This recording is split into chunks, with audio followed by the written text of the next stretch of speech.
And we've made it. Finally, 17 and 18, later adulthood, old age. Remember, we break it up, physical and cognitive, then into emotional. So let's start with physical development. People are living a long time. More people are living to be 100. Of course, age is a concept. Old age is typically defined as going to 65 years. That's when benefits start, like Social Security, etc. But it doesn't necessarily mean that the person behaves like they're old. But average life expectancy is going far higher, and it does vary by race, gender, and region.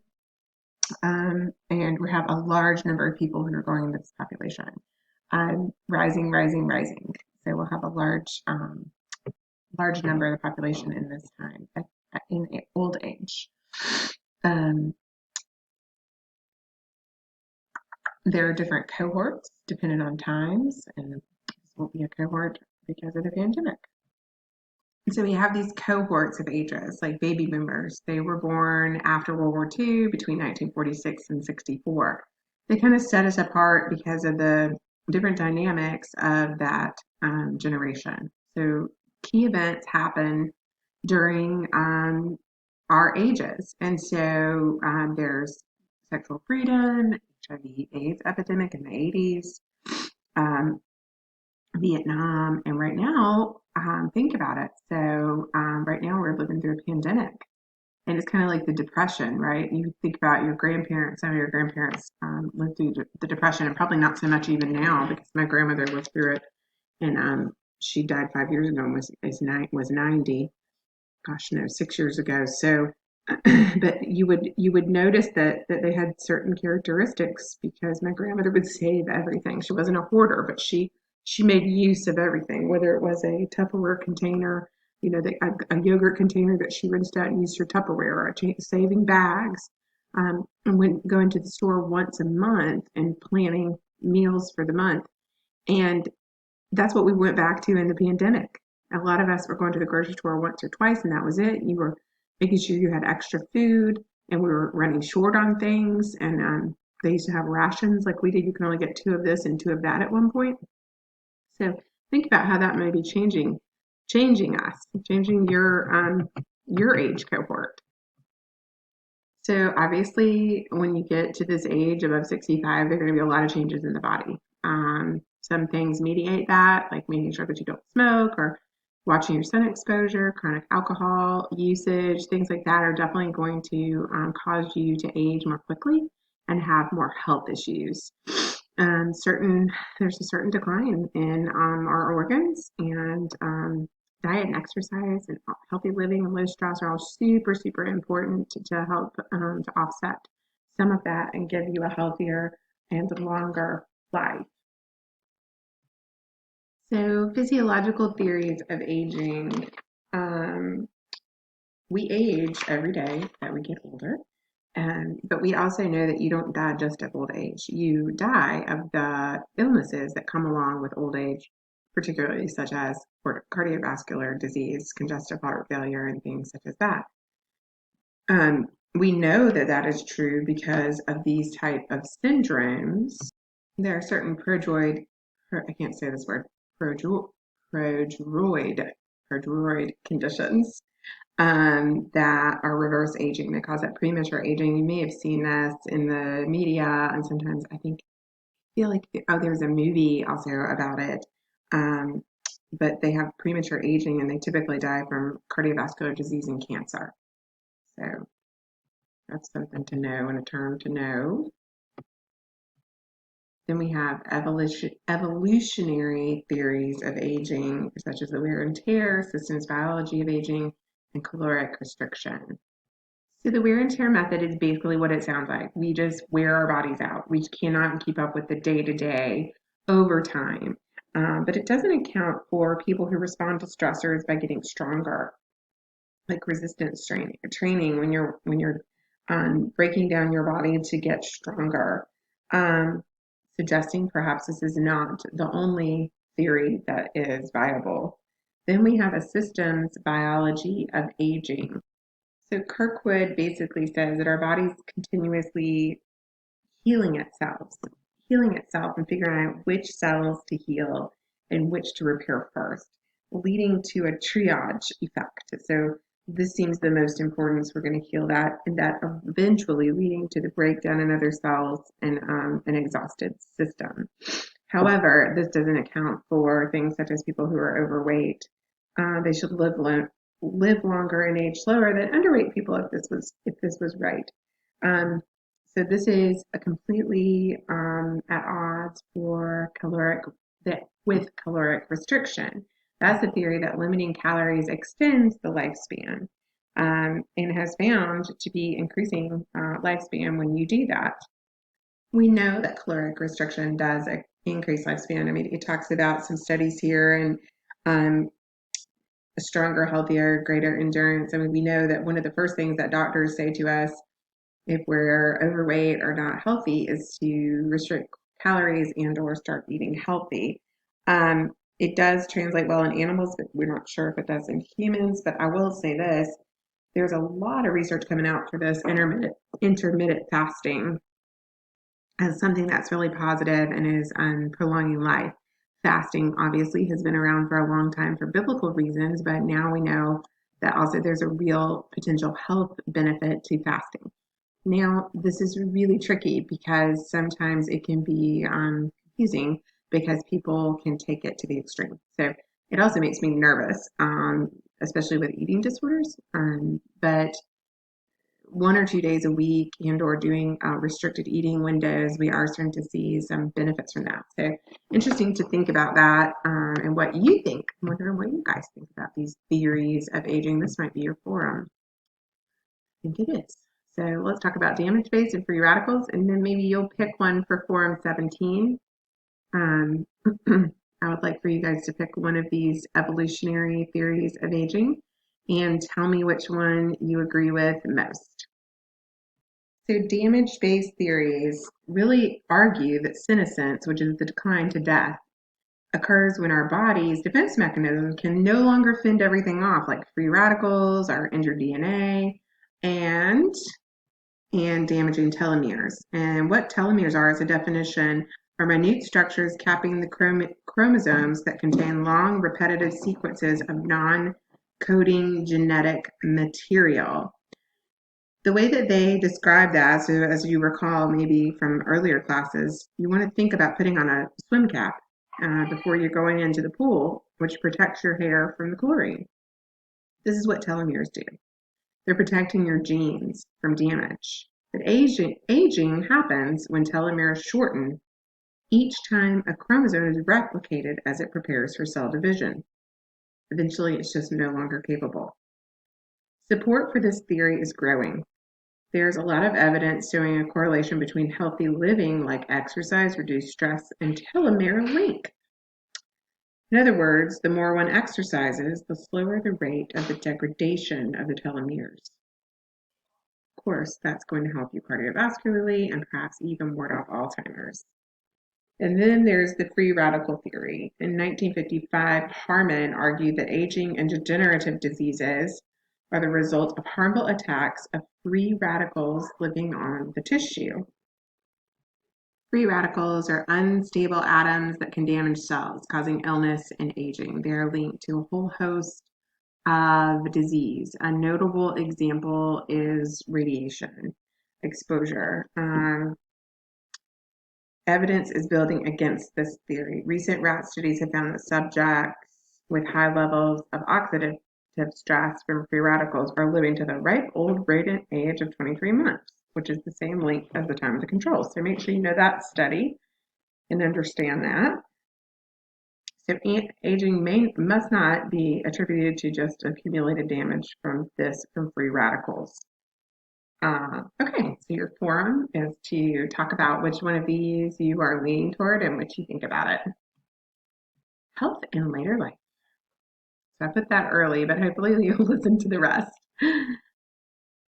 The compression of comorbidity, or the COM, is the high concentration of chronic illness in the last year of life.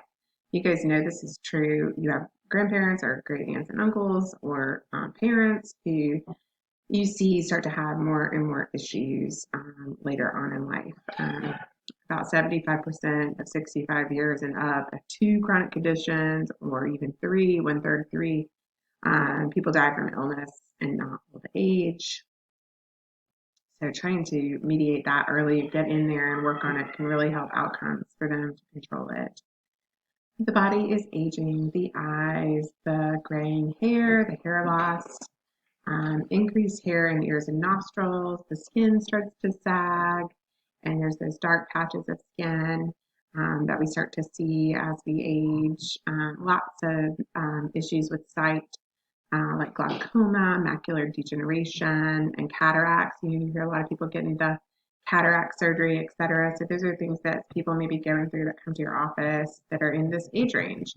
And hopefully Medicare will pass. I hope all of you took the time to advocate for change. Right now we can't build Medicare. And so LPCs, we can't, if they're using that over 65, they can't see us. And it's awful. I have people paying out of pocket right now and their children paying for them because we're not allowed to take Medicare. Isn't that crazy? So hopefully you took the time. It's really important because look at what's happening. The trend of older Americans. So when you guys are counseling, this will probably make up a big majority of your caseload, so you need to take Medicare. Okay, off the bandwagon. All of the senses are affected as we age. Hearing, there's hearing loss. A lot of people have to have a hearing aid. Taste and smell can be quite diminished, especially in men. Sense of touch, it can be less sensitive, and the skin can be very, very thin and painful, easy to get a scrape and etc. Bones, osteoporosis, being very weak, muscle strength leading to low muscle strength, and osteoporosis, especially in women. I may have gotten myself here. I think I did. Yes, I did. Okay, I already said all that.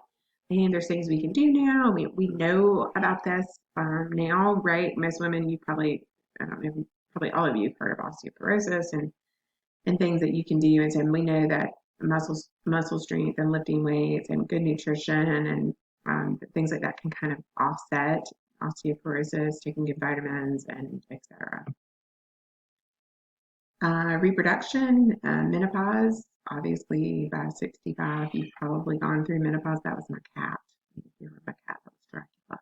It gave you a little meow. It's a little brain break for you. I'm also recording this while simultaneously hosting a play date with both of my children. So, yay. Yay that I've got this far. I've gotten this far. So, okay. Menopause, we've talked about this already. We know what the symptoms are. Hormone replacement therapy can eliminate symptoms. Really important to refer to primary care doc and OB specialist when you have a client coming in that's having a lot of these issues. There's a lot they can do to help. And I know you probably won't believe this, but believe it or not, most people have no idea what to do about these things. They'll come in and they'll start talking about it, and I'll say, "Have you seen your doctor?" And they'll say, "Oh, do you think it's related? Do you think it's related to that?" And I'll say, "I'm not sure. I'm not sure. Maybe it's not, but I think it would benefit us to get that checked out, so we know for sure, and we can rule that out as we formulate your treatment plan." So, men retain the capacity to father children, right? Men can still get women pregnant until they're in their 80s. Sperm count is reduced, but still, and also have issues with erectile dysfunction, but things like Viagra and other drugs can help with that. And the cardiovascular system is very affected in old age. Look, I spoke too soon. Do you hear that? They're coming from the other side of the house. All right, I'm going to pause so I can take care of that. So obviously the heart muscle atrophies over time. It starts to not be able to pump blood like it should. Arteries get clogged from the high fat diet that we are consuming, and your blood flow can be affected, which can give you a high risk for heart attack, stroke. Pacemakers help your heart beat regularly. So we've come a long way. We've got, I know my grandfather had a defibrillator, which would shock the heart back on. And so we've come a long way in keeping people alive, which is part of the reason of the longevity here, because we have all these ways we can do that. Now, neurology and functionality. The dendrites in our brain decrease as the production of brain proteins and neurons slow down. Um, Dendrite growth is possible by continuously challenging the brain. So there is good news for the elderly. There's a lot of damage in the cerebellum because that's the part of the brain that controls movement and balance. You see a lot of people needing a walker and decreased mobility at this age. You can have a lot of accidents and things such as that. We have the social aspects of physical aging in society. Aging is looked at as a loss, diminished way of thinking and functioning ability, may be dependent on children for support, loss of identity through retirement and having to go maybe in a retirement home. It can be very difficult, overbearing. Um, Very important for older people to have social ties after retirement and have a life. It's different how older people are viewed within and across cultures. So, um, a lot of cultures really idolize their aging and take super good care of them here in America. And I say here in America, it's not necessarily true. Inside of America, um, depending on the culture background that you have, you may look at that differently. So if you're just because you live here doesn't mean um, that your culture or from your homeland or from wherever or your family dynamics, depending on what kind your family thinks, you may view that person differently and care for them differently. There are social theories of aging, and in fact, I took a class um, on the psychology of aging when I was in school, and you could major in gerontology and get a master's in gerontology. So you can really focus on this age range, but that's kind of a dying out. It's kind of dying out because I keep getting interrupted while I'm doing this. Instacart just got here. I know y'all are enjoying.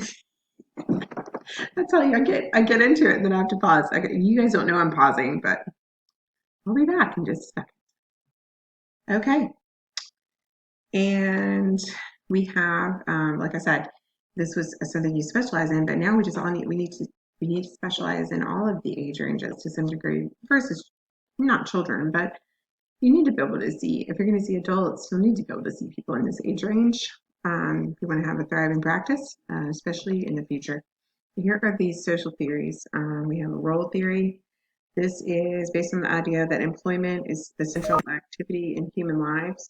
Retirement is a loss of identity, marks onset of isolation, builds upon the belief that the roles that we have define us according to societal norms. Then we have the exchange theory. It's a group of theories modeled on a cost-benefit view of social interaction. Exchange theory is used as a way to explain decreased interaction between the generations. So the idea is basically you continue to engage in relationships you find rewarding while withdrawing with ones that do not. And we have a person environment theory and ecological theory of aging based on the idea that sound person environment fit has important consequences for healthy aging, builds on the importance of internal and external resources to ameliorate stress that accompany misalignment between the needs of the individual and the environment with which they live. So please know table 17.7. You'll need to know that for your test. Ageism. Ageism is discrimination of older people. Ageist stereotypes are patronizing and harmful. Trying older adults as sweet and harmless or helpless. Infantilization, where you're treating them as they're helpless. That actually can really deprive them of their rights and can really deplete their confidence. They should be revered and respected, not treated in that way. We know what successful aging looks like. It's all the same things that we've talked about before: using their brains, being active, healthy, spirituality. Just know all of those. Cognitive development. So there's obviously cognitive changes in older adults. That's very, very common. There's issues in memory and there's decline more at this stage than any other stage. There are different ways that they can work on that. I remember having my grandmother do crossword puzzles and things after her stroke, which helped her regain some of the loss that she had from it. Intellectual variations. So older adults, what you really need to know about this is that they maintain a relatively high stability of intellectual function, especially in crystallized intelligence versus fluid. Please make sure you know the difference in crystallized and fluid intelligence. Memory changes.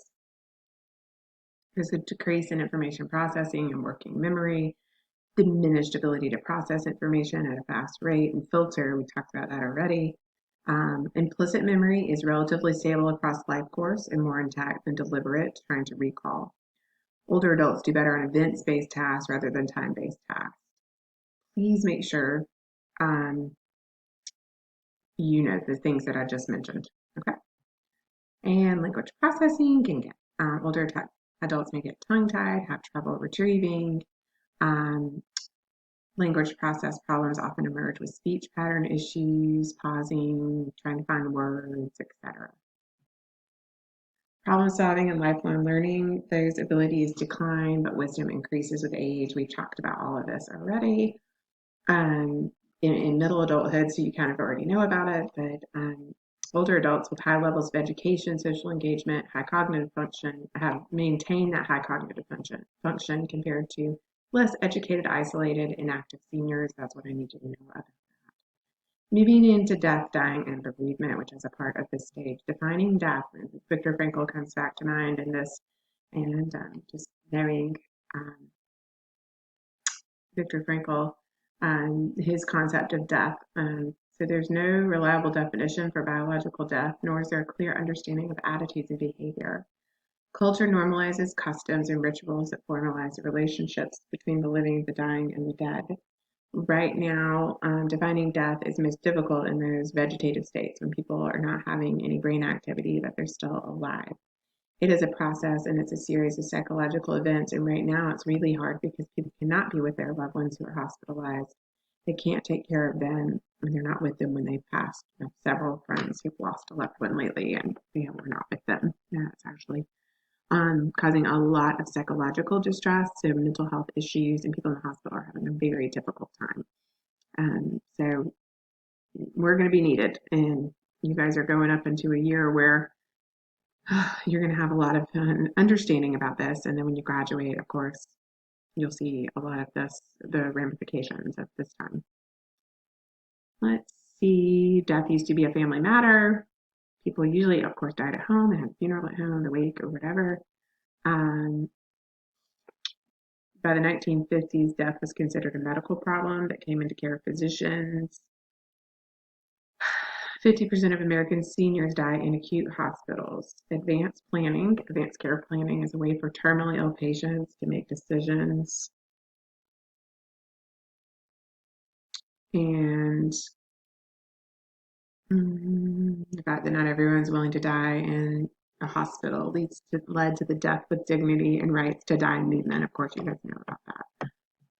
Suicide, there is a high rate of suicide in elderly, especially men, and you need to know that because you need to know their suicide risk and you need to assess for suicide because sometimes I think you don't think about that, right? And they're very high risk.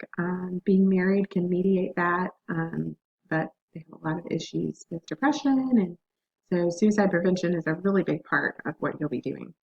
Hospice and palliative care are things that we haven't always had, and now thankfully we do. So that palliative care where we're able to give people support and good care and end of life. And I was a hospice volunteer back in 2004 to 2006, and one of the things that I did was go in and sit with patients. I only had a couple. I would sit with them and listen to their stories or just be with them to give the caregiver a break. And I would just so they could get out and live their life. But they manage pain and help with social support and also help with things like advanced directives, making sure you know when you have a will and who has health power of attorney, have all that figured out when you're of sound mind. And you will hear about all of this constantly in therapy, whether it's the children, the person themselves. I'm going to say constantly, but these are things that you need to know what an advanced directive is. You need to know what a healthcare power of attorney is. You need to be aware of what your clients are talking about or ask them to educate you, but it's better to just know what these things are, so that you're not lost when and don't have to interrupt them when they're talking about things. Okay. And then grief, bereavement, and mourning. We know the definitions of all of those. An accumulation of death and loss can be overwhelming for people this age, really. And grief is a normal part of it, helping them not to stay stuck in intense grief and helping them to get back to daily functioning is really important for you as a therapist. Here are some reflection questions if you just want to take a look at that. And this is it. 17.